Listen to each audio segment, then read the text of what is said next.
क्या आपने कभी सोचा कि दुनिया की सबसे गहरी घाटियां, सबसे नुकीली पर्वत चोटियां और नॉर्वे के प्रसिद्ध fjord आखिर बने कैसे? इन सभी के पीछे काम करता है प्रकृति का एक विशाल शिल्पकार हिमनद ग्लेशियर। हिमनद केवल बर्फ का ढेर नहीं होता, बल्कि ये धीरे धीरे आगे बढ़ने वाली बर्फ की विशाल नदी है, जो अपने रास्ते की चट्टानों को काटती, घिसती और अपने साथ बहा कर ले जाती है। इस प्रक्रिया से अनेक अद्भुत भू आकृतियों का निर्माण होता है। आज के इस क्लास में हम हिमनद द्वारा निर्मित अपरदनात्मक भू आकृतियों को एक एक करके 3D डायग्राम की सहायता से आसान भाषा में समझेंगे। सबसे पहले हम जानेंगे हिमगर्त क्या है, क्या होता है, ये कैसे बनता है।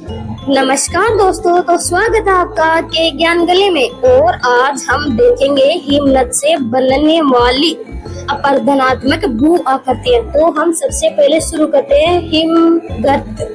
हिमगर्त क्या है? हिमगर्त पर्वत के ऊपरी ढाल पर हिमनद द्वारा अपरदन से बनने वाली कटोरे नुमा या अर्धवृत्ताकार या कुर्सी नुमा गहरी आकृति होती है। इसे हिमनद अपरदन की प्रारंभिक और सबसे प्रमुख भू आकृति माना जाता है। इसके बनने की प्रक्रिया: ऊंचे पर्वतों पर बरस भर बर्फ जमा होती रहती है। लगातार बर्फ जमा होकर दबाव के कारण फन और फिर हिमनद ग्लेशियर में बदल जाती है। गुरुत्वाकर्षण के कारण हिमनद धीरे धीरे नीचे की ओर खिसकता है। चलते हुए हिमनद चट्टानों को उखाड़ता है, घिसता है। लंबे समय में पर्वत के ऊपरी ढाल पर एक गहरा कटोरे जैसा गर्त बन जाता है, जिसे हम हिमगर्त कहते हैं। इसकी हम कुछ विशेषताएं देख सकते हैं।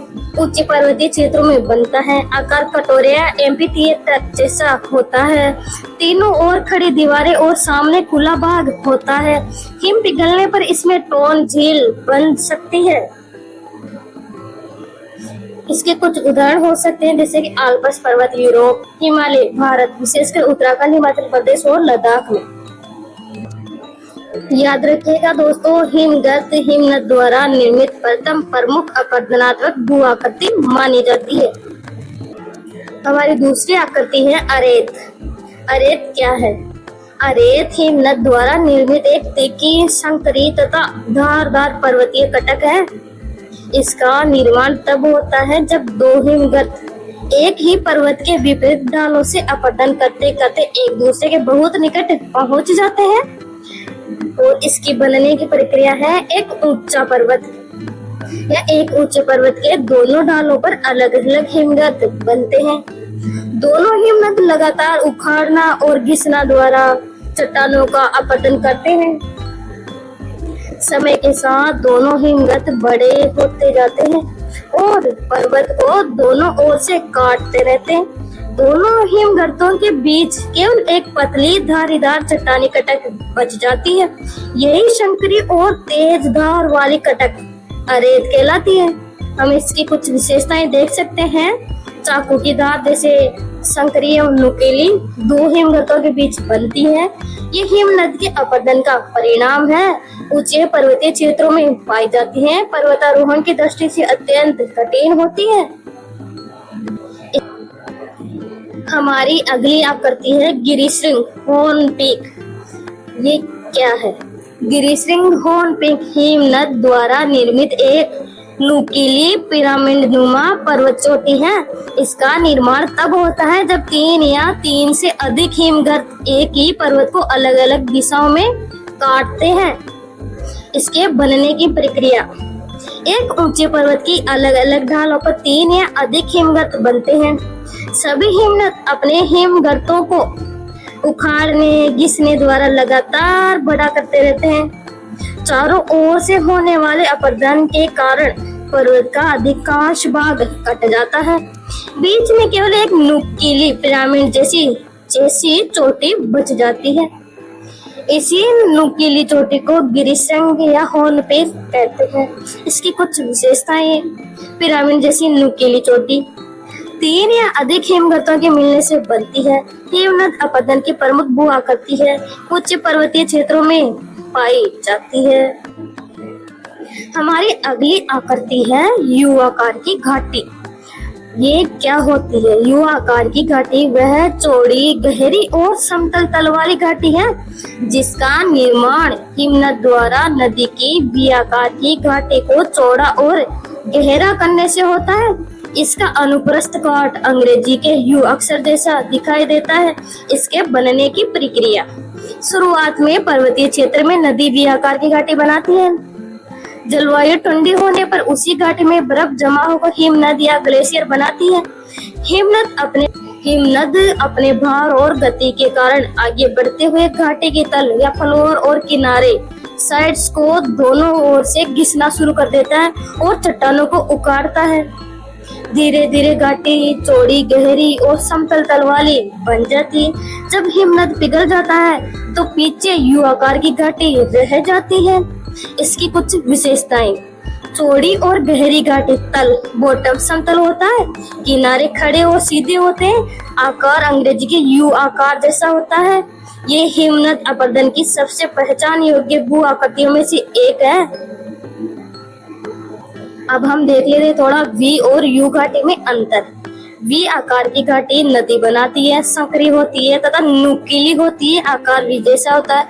यू आकार की घाटी हिमनद बनाता है, चौड़ी होती है, तल समतल होता है, आकार यू जैसा होता है। हमारी अगली आकृति है लटकती घाटी, हैंगिंग वैली। ये क्या है? लटकती घाटी वह घाटी है जो मुख्य हिमनद घाटी यू आकार की घाटी से ऊंचाई पर समाप्त होती है। ये मुख्य घाटी से सीधे नहीं मिलती बल्कि उसके ऊपर लटकी हुई दिखाई देती है, इसीलिए इसे लटकती घाटी, हैंगिंग वैली कहा जाता है। इसके बनने की प्रक्रिया: मुख्य घाटी में बड़ा और मोटा हिमनद बहता है। पास की छोटी घाटियों में छोटे सहायक हिमनद बहते हैं। मुख्य हिमनद अधिक मोटा और शक्तिशाली होने के कारण अपनी घाटी को बहुत अधिक गहरा काट देता है।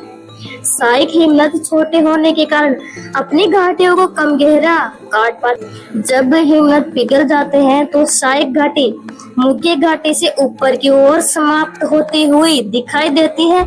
यही लटकती घाटी कहलाती है। इसकी कुछ विशेषताएं: मुख्य घाटी से ऊंचाई पर स्थित होती है, सहायक हिमनद द्वारा निर्मित होती है। मुख्य घाटी से जुड़ते समय ऊंचाई का अंतर होता है।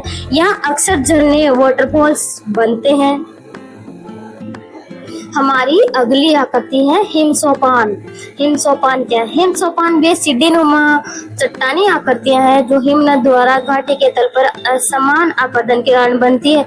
ये बहुत विशाल होने के कारण इन्हें दैत्याकार सीढ़ीनुमा आकृति भी कहते हैं। इनके बनने की प्रक्रिया: हिमनद यू आकार की घाटी में आगे बढ़ता है। घाटी की सभी चट्टानें समान कठोर नहीं होती, कहीं चट्टानें मुलायम होती है, कहीं बहुत कठोर होती है।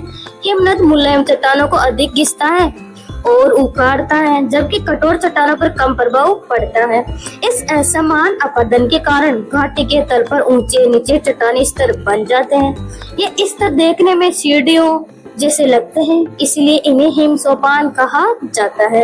इनकी कुछ विशेषताएं: घाटी के तल पर बनते हैं, आकार सीढ़ियों जैसा होता है, असमान अपरदन के कारण बनते हैं, हिमनद के पिघलने के बाद स्पष्ट दिखाई देते हैं। कई बार इन सोपानों के बीच पानी भरकर छोटी झील भी बन जाती है। हमारी अगली आकृति है बेड़शिला।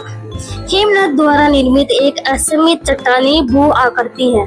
इसका एक भाग चिकना और ढालदार होता है, जबकि दूसरा भाग खड़ा, उबड़ खाबड़ और टूटा हुआ होता है।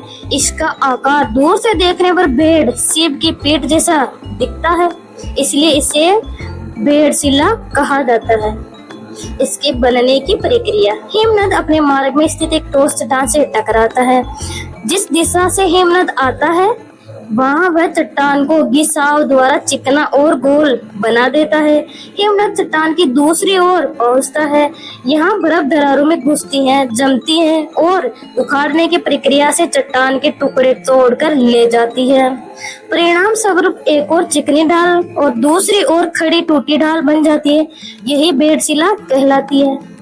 इसकी कुछ विशेषताएं: एक और चिकनी और ढालदार सतह, दूसरी ओर खड़ी और टूटी हुई सतह और घिसाव और उखाड़ने की दोनों की प्रक्रिया का संयुक्त परिणाम हिमनद की गति दिशा बताने में सहायक हमारी अगली आकृति है फियोर्ड, जो यूपीएससी मेंस में भी पूछा गया है।